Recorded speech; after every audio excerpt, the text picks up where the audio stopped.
Hi, I'm Eric at Frog Valley Tropical Fruit Farm, and this is Florida Natural Farming. Today I'm going to look at our Garcinias that are fruiting. I think there's 8 of them that are holding fruit right now, different species. Well, one actually isn't a species, it's a hybrid. I'm also going to talk a little bit about nitrogen.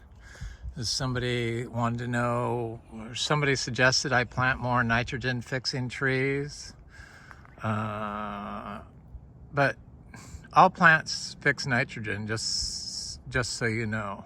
It's not exclusive to nitrogen fixing plants, the so-called nitrogen fixing plants. But this is all nitrogen fix. This is a locust, this is a locust, that's a locust, that's a locust, this is a locust, that's a locust, that's an Imbe. Those are all known nitrogen fixing plants. There's a locust, there's a Imbe spectabilis. So it's not like we don't have hundreds of nitrogen fixing leguminous trees here. There's they're abundant here, and I just don't point them out every video. And for some reason, if I don't point stuff out at every video, people miss things that just watch my videos randomly. So but there's lots of nitrogen fixing plants throughout this system. In fact, our orchard floor at last count had more than 25 different leguminous herbs in it. So that's not an issue. And all plants fix nitrogen. It's not really the plant that does it, it's the microbes, the fungi and the bacteria. Some fungi species do fix nitrogen, and the bacteria definitely fixes it, and it's in the rhizosphere, the endosphere, and the phyllosphere of the trees. So in the soil, inside the plant, and on the leaf. So it should cover everything if you have a biological system like we have here. So this is our Achachairu tree, and it's been so freaking dry here. It's kind of scary to me a little bit, but I know I've been through it, but it still scares me. So I understand people that turn the water on because they're worried that their tree is not going to produce fruit. But this leaf just fell off in my hand. They start shedding leaves during times of drought. I'm going to talk about the true source of cellular nitrogen in plants, and it's amino acids, and why the same person that said I should add nitrogen fixing trees to the system also said that in a true forest system, the most plentiful tree is nitrogen fixing trees, which obviously they've never been to the redwood forests of California, so that's not necessarily true. Lots of old growth forests are monocrops of non-nitrogen fixing trees. So this, they said I should plant more nitrogen fixing trees, and that would be a true forest system. But forest systems contain animals. And in metabolic medicine, they have the metabolic doctors and the functional medicine doctors. They use amino acids and peptides to kickstart people's metabolism for thyroid issues. Here's another Imbe fuilii tree, so another nitrogen fixing tree. And then, of course, that is a huge nitrogen fixing tree. The little tree in front is a nitrogen fixing tree. They're everywhere here. You just don't point them out. And looks rather pretty here. These bromeliads. So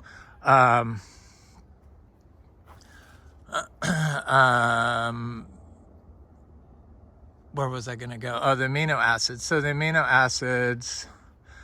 For nitrogen, for true cellular nitrogen, the amino acids provide the nitrogen in the tree, in the plant, on a cellular level. And due to so that's where I was going, talking about cows. So here's a nitrogen fixing plant. So the reason why we use animal inputs from our holistically grown miniature zebus. First of all, for us to have animals, this isn't really a forest anymore. We've, due to our anthropogenic disturbances, have completely oxidized the soil and compacted it, and any amino acids that were stored in the soil are washed away and depleted of any amino acids. So in order to put those amino acids back into the soil, much like what they do in metabolic medicine, we apply our compost, our daily manure, our daily compost that we clean out of the barn. Total nitrogen per acre per year is only 29 pounds of nitrogen for this farm that we're applying in the form of manure. So it's not like we're applying an overabundant amount of nitrogen. And we do have nitrogen fixing trees. That was not enough to get us to fruit production just in the plants due to the oxidized state of our soils. And so that's why I apply and use the animal inputs. If this was an untouched natural system, forest system, it would have been years and years and years of animals pooping and peeing all over it, and it would have had a sink of amino acids in it. But we've damaged our soils in the US and around the world to the point of now wheat crops that once have 50% less protein in them than since 1938. So up to 50 pounds less of protein. The protein is the amino acid, so the building blocks of life. So that's why we apply it. And I have found that the only way to get fruit production, this is a fruit forest, not a natural forest, even though we naturally farm here. The way to get fruit production, look at this hog plum tree, is with animal manure inputs. That's organically. That's the only way I have been able to get maximum fruit production from my trees. Wood chips and nitrogen fixing plants weren't enough to get me there. And that's why we do it, to replenish the amino acids. And they've shown that amino acids on a cellular level is where amino acids are required for the nitrogen pathways to work in plants. So the fixation of nitrogen can't even happen without the amino acids correctly. And if they're depleted from our soils and you're not adding them, your system is going to be missing a key component for it to handle abiotic stress, because the amino acids are essential for combating abiotic stress. They're essential for hormonal production. They're essential for seed storing of proteins. So the proteins stored in seeds are in the form of amino acids. And I imagine that the nodules that are set on like nitrogen fixing trees, on the roots, the little bumps that are on the roots, nitrogen fixing nodules, are from amino acids, not from the air and the nitrogen. So, because that's how the nitrogen is stored. It's stored in the form of amino acids in plants. So you can have all the nitrogen fixing plants in the world, the so-called nitrogen fixing plants. All plants fix nitrogen, just so you know. Don't limit your knowledge. Is that the word? No. Don't limit your system. Think your system is limited because you don't have enough nitrogen fixing plants. That's what I wanted to say. So this is Imbe Livingstonii. This is 2. This tree is loaded with fruit. We have 4 3 monoecious female Garcinia livingstoniae. Somebody want to know if the which Garcinias needed a male and the female tree to produce fruit. I believe all Garcinias females are monoecious. I haven't seen any that require pollination. So of the females that there are male plants of the species, like Garcinia livingstoniae. A lot of times there will be male trees. And I believe that the way you get male plants is to have a cross-pollinated. So a female flower that was pollinated by a male plant can produce a male plant, whereas a female tree that's not pollinated by a male plant, I don't know this for sure, but it probably produces a female tree only if it's unpollinated. That's just my guess. Here's a male tree. No flowers and fruit on it. The Garcinia livingstoniae males can produce fruit, random fruit, 1 or 2 or 3 or 4, but I haven't had them produce more than 4 fruit, a large tree, so of the male tree. But you do not need this is a Luke's Garcinia that flowered for the first time this year. I imagine it's going to set fruit next year. It's a little dry here, extremely dry. I'm trying to look for nitrogen fixing trees in this area, but I don't really see any. I see lots of Caesar weed. Caesar weed obviously is a nitrogen fixing plant because it's a super nitrogen accumulator. So it has to fix nitrogen. It's just not a known species that people would buy to in fact, people hate it. I kind of hate it sometimes when it has stickers on it, but I can make tea out of its leaves, and it's very medicinal.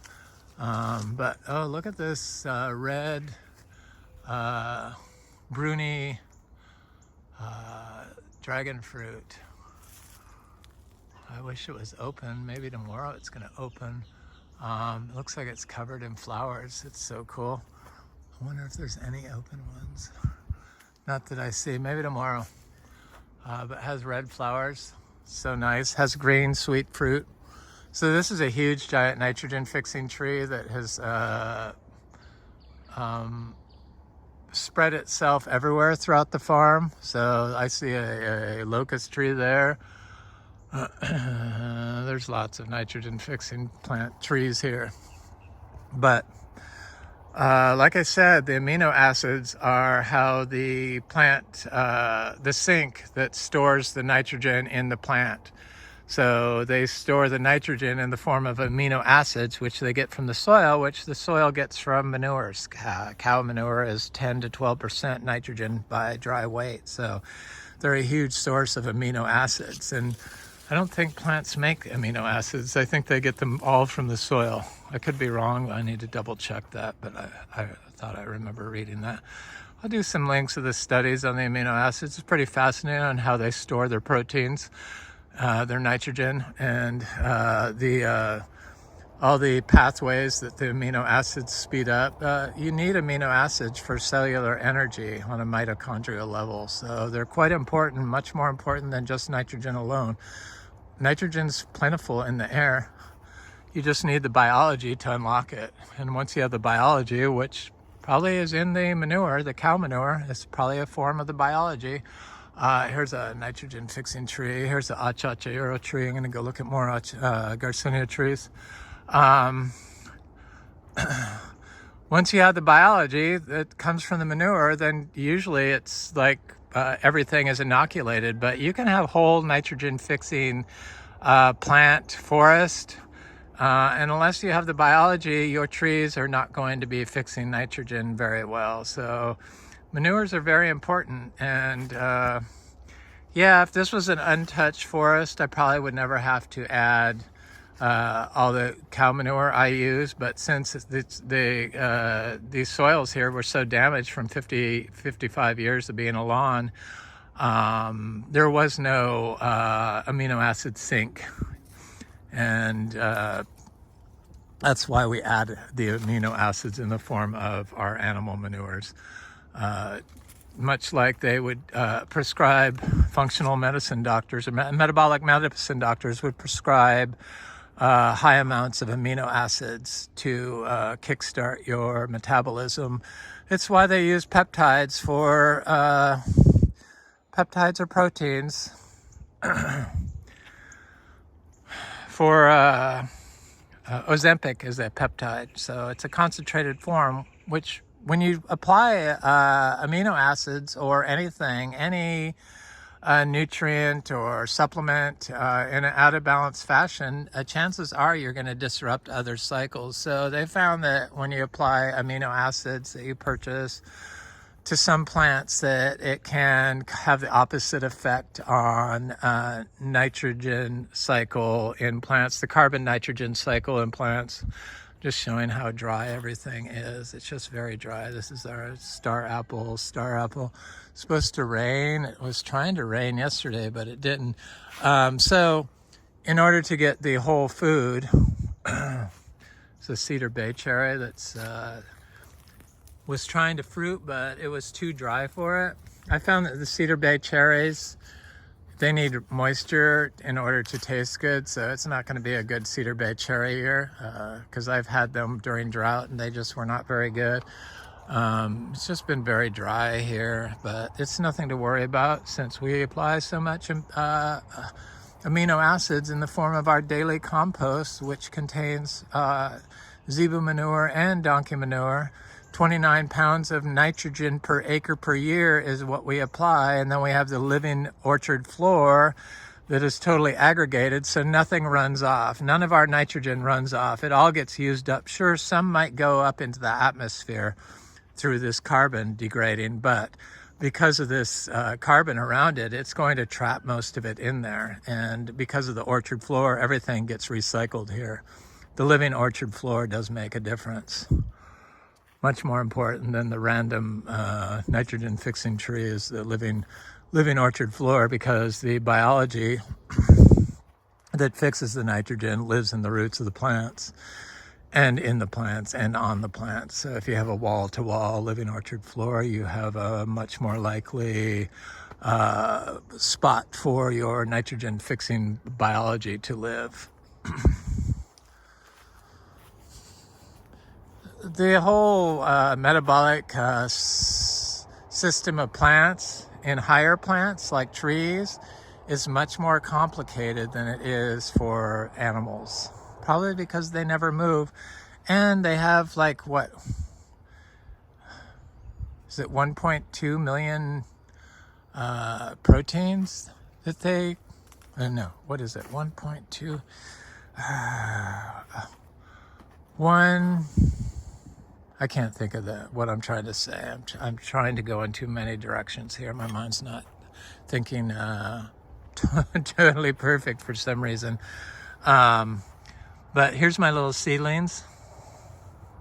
And I see my llama finally are coming up. So here's a llama seedling right here that's finally sprouted. So I guess they are sprouting. I think there's one there that's sprouted. So that's excellent. Here's my little cacao that are coming up. And the creatures got my Annona cariaceae, unfortunately, and I'm not going to buy more seeds at $20 each. I'll just wait until somebody has seeds that they want to trade me from their fruit. And here's our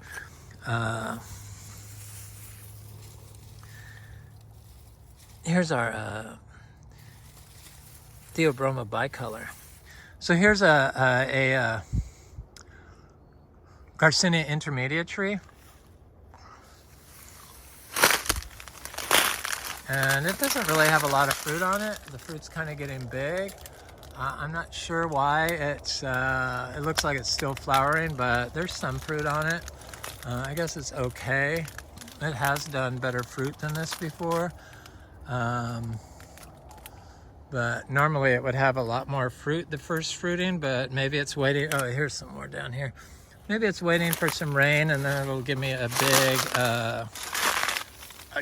big fruit set. So I'm sure that's the case. Here's our Theobroma cacao. I said this is going to look like this. Does every year. This is nothing to worry about. It loses most of its leaves till it starts raining. It was very lush all winter long because it was a very wet winter. And then the rain stopped. And now it's doing what it typically does. So I don't even worry when the tree looks like this. A lot of people would just freak out. But we have all this amino acids stored in the soil thanks to our daily application of zebu manure, which is high in amino acids, which enable that plant to have an abundance of stored nitrogen and the ability to counter abiotic stress naturally from drought. This is that huge nitrogen fixing tree. This is how big it is. Yes, we have nitrogen fixers. I mean, hello. This is a giant bean, edible pods on it. The guanacas tree. Here's another cacao. Okay, so there's 3 Garcinias, 4 if you include the Lukes, but the Lukes was not that exciting since I didn't get any fruit set on it. Here's my little Lindero seeds I planted here, doing good in the drought next to I think this is a longan. Here's another, looks like the Charapu, or that could be a Madruno, Garcinia Madruno. Somebody wanted to know, same person that asked about the they also asked about the Garcinias, also asked if I breed Garcinias. I just want to get them to fruit. I plant them next to each other. If they want to cross-pollinate, I plant all the seeds and I'll find out. I'm not going to experiment planting or cross-pollinating trees in hopes of getting something new. If it happens naturally, I'm all for it, but I'm not going to do that. I do a hands-off approach. I have just too much going on here. The Wampi is looking okay. This little citrus, this is the first year it flowered. All of our citrus is seed grown. I want to see if it's hung on to the fruit, and I see it's dropped all of its fruit. This is the first year it fruited, and I'm not sure what type this was, but we don't have greening on our citrus. They grow naturally. They're seed grown, mostly from organic seed. From California, because that's where you get the organic seeds. For some reason, you can't get them from Florida. People just, oh, there is a fruit on it. Yay. So there's one little fruit right there. I thought maybe this was a sweet orange or a kumquat. It was looking like a kumquat. So that's good. But I also have another seed-grown citrus over here. I'm gonna look at. Here's another Achachairu. Here's that guanacas tree, nitrogen fixer. And these have reseeded everywhere. So here's that other one. This one was covered in fruit, and I don't see, yeah, I see some fruit on it. Little fruitlet there. This is the first year this one fruited too, so I'm happy to get one fruit off each tree if that's what it's gonna happen. Here's a fruit there. This one has a couple more fruit on it. This was covered in flowers, this tree. Little tiny tree from seed.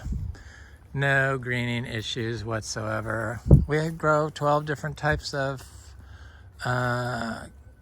citrus here. So there's that Intermedia I showed you the back of. Trying to see if there's another nitrogen fixing tree. So as you can see, they are pretty much everywhere here. I see little locust trees popping up here and there that I crop. I'm not totally into syntropic farming, but we combine aspects of different forms of regenerative farming. So a little permaculture, you can see chop and drop in there. I don't go out of my way to look for work, so I definitely don't plant trees that I have to go in and chop down in order to get fertility. It's just at my age in the 60s on Social Security, I'm at the point where I'm looking for less work, not more work. So this tree, I see it doesn't have a lot of fruit on it, which is kind of odd. But it's an intermediate also. It has some, but nothing to get excited about. I'm sure once that fruit, the intermediate is fruit year round. The Livingstonia could fruit year round, but it will not set fruit during the heat. So in the middle of summer, it will not set fruit on flowers. The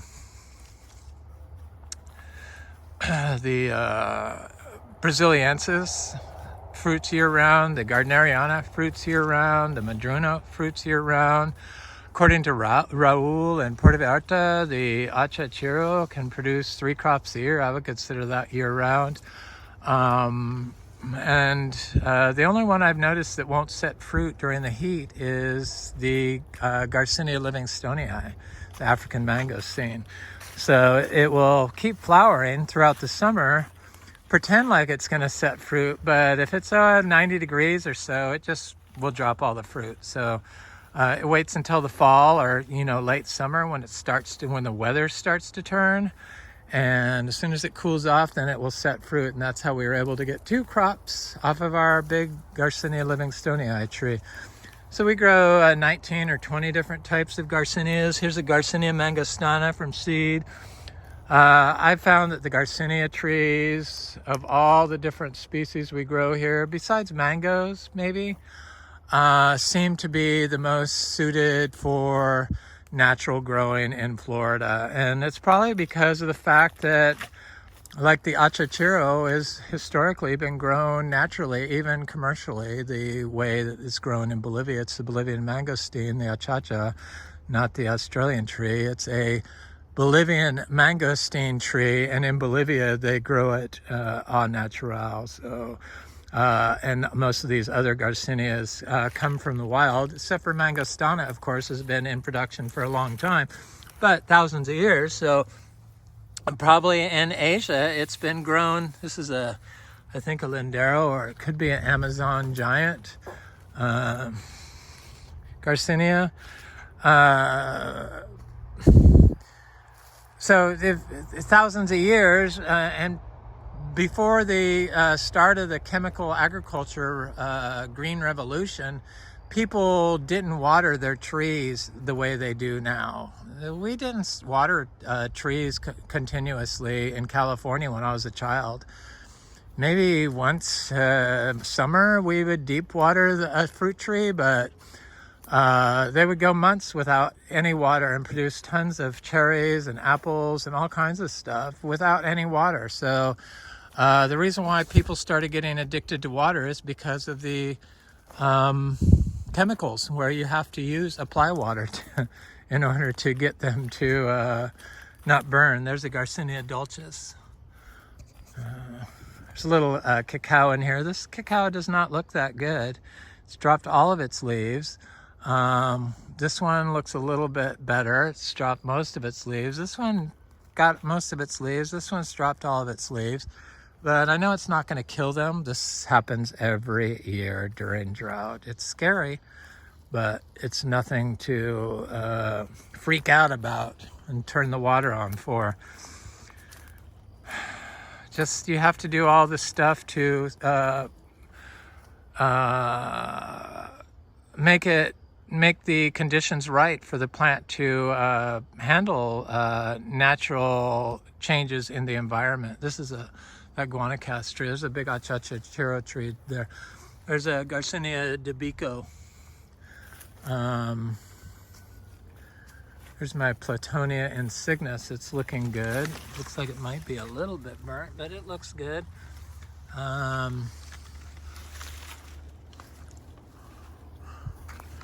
keep looking for my Garcinia latissimas to pop up, but I don't see them popping up yet. There's a little Achachairu there. My rose apples look a little drought stressed, but not too bad. Okay, on to the fruiting Garcinia trees.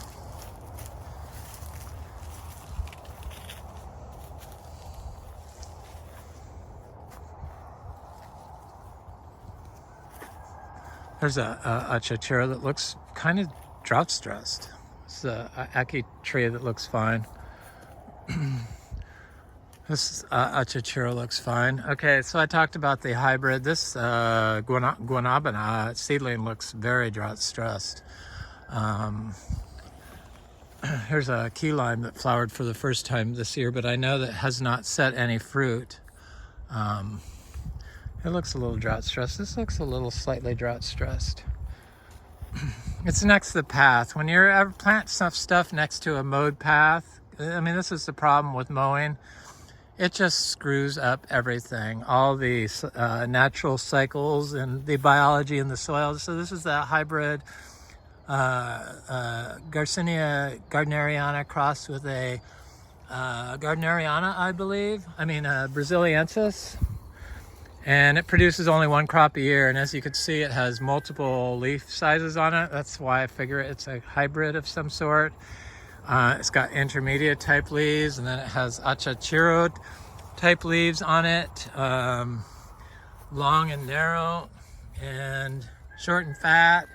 And it only produces one crop a year, and it only blooms pretty much once. It might produce one random fruit off season, but typically these Garcinia lemon drops produce fruit year round. So this is number 4 of our Garcinias that are fruiting right now.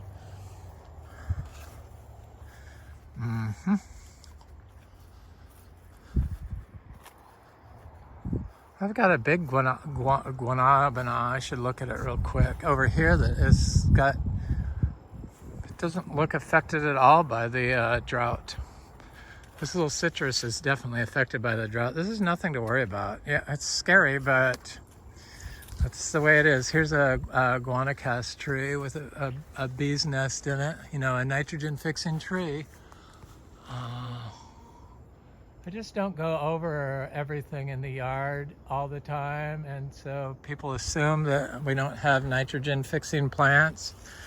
And of course, distributed throughout everything is the orchard floor. This is nitrogen fixing plants throughout the orchard floor. This santal tree looks totally wrecked by the drought.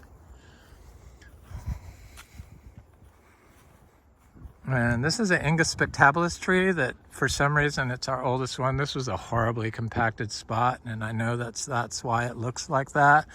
This particular tree also gets affected by freeze when none of the others do. Or, you know, we had 31 degrees 2 years ago, and also it's the smallest Imbe tree, and it's the oldest Imbe tree that we have. So, or no, the Vero is the oldest, but it's, you know, it's a bad location.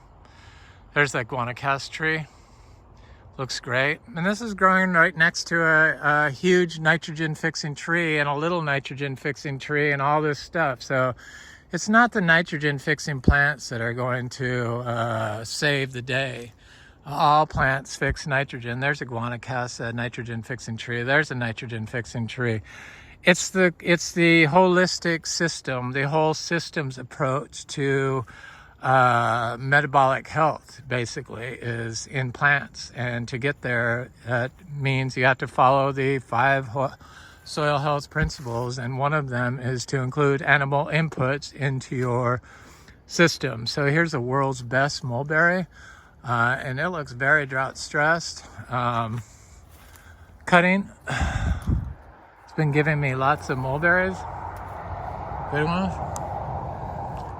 There's a drought stressed cherry of the Rio Grande. Had a lot of fruit on it, but as soon as it's definitely drought stressed. Mangoes, no problem. Black sapotes seem fine. Mangoes, are they impervious to drought, much like Garcinias? I would have to say yes. We're going to have a fairly good mango year. I don't think it's going to be the best, but I don't think it's going to be the worst. That's a Super Julie tree, I believe. And black sapotes look good. So this is a female Garcinia syllabica or Garcinia hombromiana tree. I've shown this several times.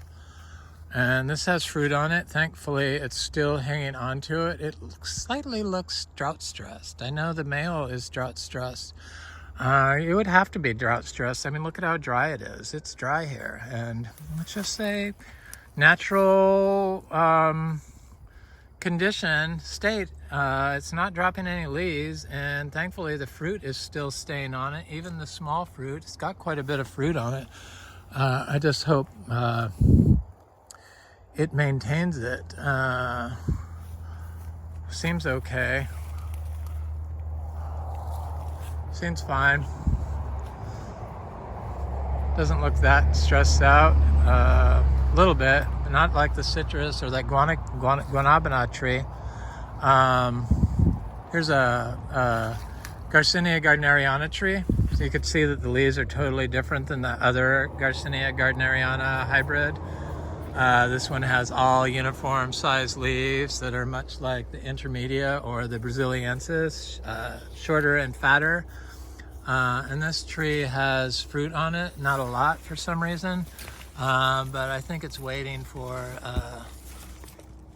the drought to be over with, and then it produces year round. This is another one. That's number 5, 6, 7. This is Brasiliensis. Look at all the fruit on this. I think this is the other cross with that other one, because I can eat the flesh. And on the Garcinia Brasiliensis, I definitely eat the flesh. The Garcinia Brasiliensis is definitely my favorite lemon drop mangosteen. And a tree that I put in the lemons, and this is number 7, fruiting Garcinias. This is a male Garcinia Hombromiana tree. So I talked about the monoecious, all-female Garcinias are monoecious. So species that has the male Garcinia tree and the female Garcinia tree. It's the Hombromiana, the Seashore Mangosteen, the Garcinia celebica. I saw Anderson Tropical had the seeds of this for $7 each. So our female tree did not pollinate with the male tree because it set fruit before the male tree started flowering. The male trees are still flowering. I imagine the female tree will flower more once it gets some rain. This is the male tree that has the reddish flowers on it. And I have some other little Garcinias underneath here, some dolces, and they look very drought stressed. That one does, and some maybe some macrophylla. But here's a blue lily pilly. But so I haven't got any fruit off these male Hombromiana trees, not even a random fruit. But the female is definitely monoecious. And then all New World Garcinias that I've had flower have all been monoecious. No female, no male, just the perfect flower on all of them. Like the mangostana, Garcinia mangostana does the same thing. So all plants are female reproductive plants. So the New World Garcinias are that way. So I imagine macrophylla is that way, even though I've read from the seed sellers that it's dioecious. I don't believe that. I believe that macrophylla is going to be monoecious. Because they've also said that about other things. When they're trying to sell seeds, they want you to buy more than one seed. So of course they're going to say that if they're unsure, just to be safe. And that's what they say. Just to be safe, you should get more than one. Yeah. But in my experience, all the New World Garcinias are monoecious. So just saying, don't waste your money if you don't have to, and you have a little limited amount of room, or plant 2 trees in one hole, or 2 seeds in one hole. 3 seeds. Probably get a female and a male of the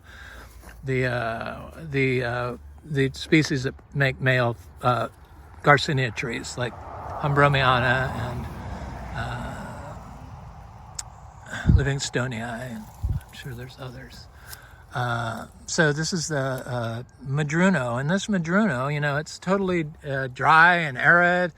And I came by here the other day and I noticed it was flowering profusely. See the flower? That's a perfect flower. That's what the male flower on the Garcinia Hombromiana looks like, though. It confused me because it looked like it was a perfect flower, like on the New World Garcinias, like this Garcinia Madruno, the bumpy lemon. But it also has a lot of fruit on it too. So this tree produces all the time. It just never stops. And I see lots of flowers on it still. even during times of drought. So this tree has never been watered, and it's been planted in full sun, and it started producing at about 2 feet tall, and it's got a lot of fruit on it.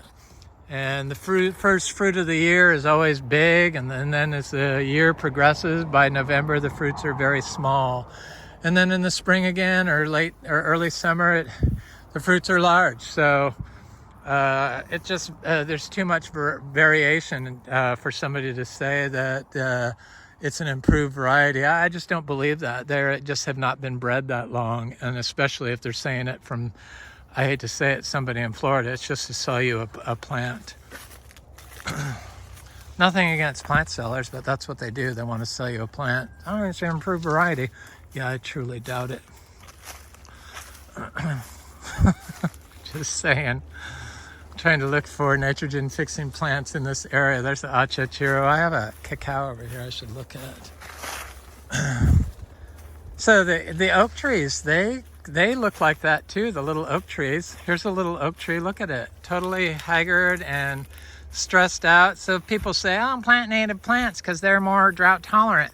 Well, here's an oak tree, totally drought stressed. Probably a baby of this big giant oak tree that got thrashed by tornadoes. Planted next to Achachairu that looks perfect. So, okay.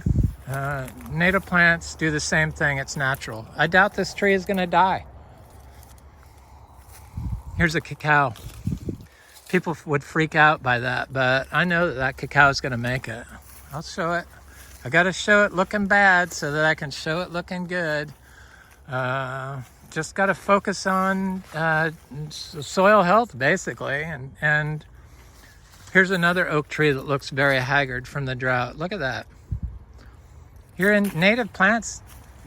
It's a natural condition to deal with drought stress. Here's my little tiny citrus seedlings. Look at how horrible that looks. That would scare the heck out of people, but I plant them when they're that big during drought, and I don't even water them in. And here's a Lindero. It looks great.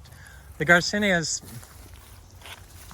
seem totally unaffected, though this Seashore Mangosteen male over here does look a little affected by the drought.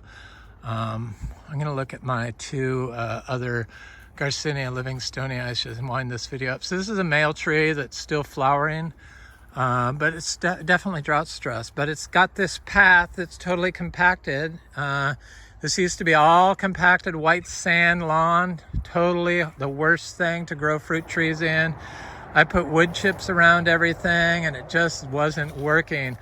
And that's why I took a bunch of classes. Here's the flowers that are starting to form on it. To figure out what was going on, figured out that the living root in the ground is the best way to keep carbon in the sand in Florida. So I let the lawn grow out and stayed off of it because it's very easy to disturb sand, which is why it was depleted from its original forest of high amino acids from years and years and years of plants. Here's a female Livingstonii, a monoecious plant covered in fruit. There's jackfruit looking very haggard. I was trying to figure out why these jackfruit look really bad this year, because people next door are not using their flow well. So the ditch was usually during drought was full because they just kept their water on all the time, but they stopped. And that's, I'm sure, why those jackfruits are looking like that, because there's no water nearby. I know my friend Frank keeps his flow well on in his pond during drought, but that's not what I do. I want this garden to be resilient. And if it can't be resilient, then it doesn't have any business being here. So that's just how I feel. I'm going to go look at that one more Garcinia Gardneriana. Where is it? It's over here.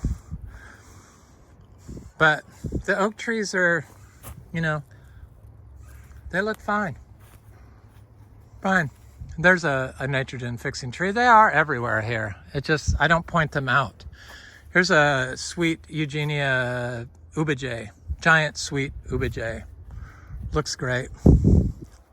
I just don't point the nitrogen fixing trees out, and people think I should plant more, which I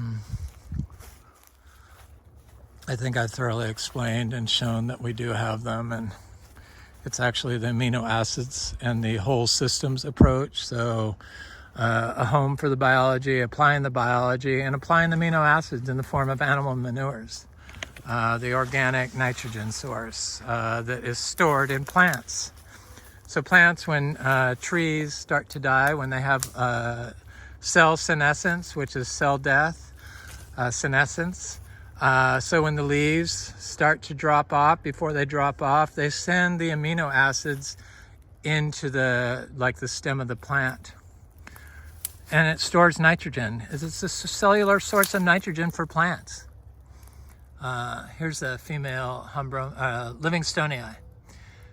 This tree, this is how I knew that the Livingstonii couldn't produce fruit during heat, because of this tree. It started fruiting after my other Garcinia Livingstonii.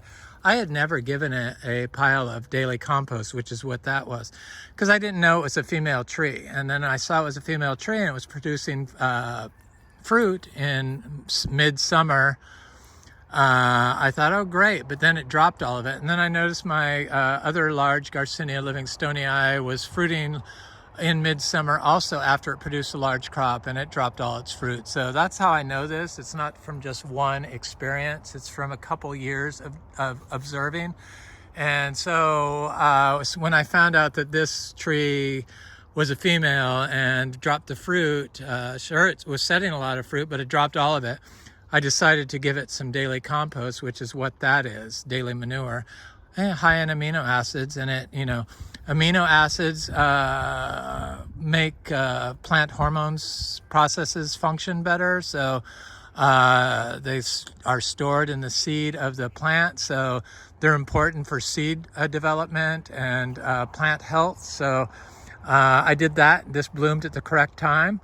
And it bloomed in unison with my other two, and now it has fruit that's going to ripen. So we're probably going to be able to sell our Garcinia Livingstonii fruit for $3 each this year, but I can't say for sure until that day comes. But that's the way it's looking.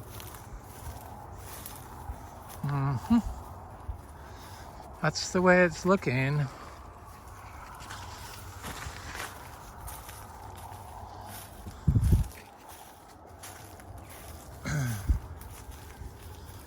Anyway, got bananas. The bananas sure seem unaffected by drought. They're high in potassium. Potassium's needed for plants to handle abiotic stress. I don't give the bananas daily manure, but they form fungal relationships with the fungi. The relationships with the mycorrhizal in the soil, and because they're grass and fungi work together. And so fungi provides the water for them, I'm sure, in an undisturbed soil system, and they can get amino acids transferred to them from throughout the system. It's a multifaceted approach to growing plants, and it has to do with plant metabolism, and plant metabolism is far more complicated than just NPK. Anyway, this is Eric at Frog Valley Tropical Fruit Tree, standing in front of a nitrogen fixing guanicus tree.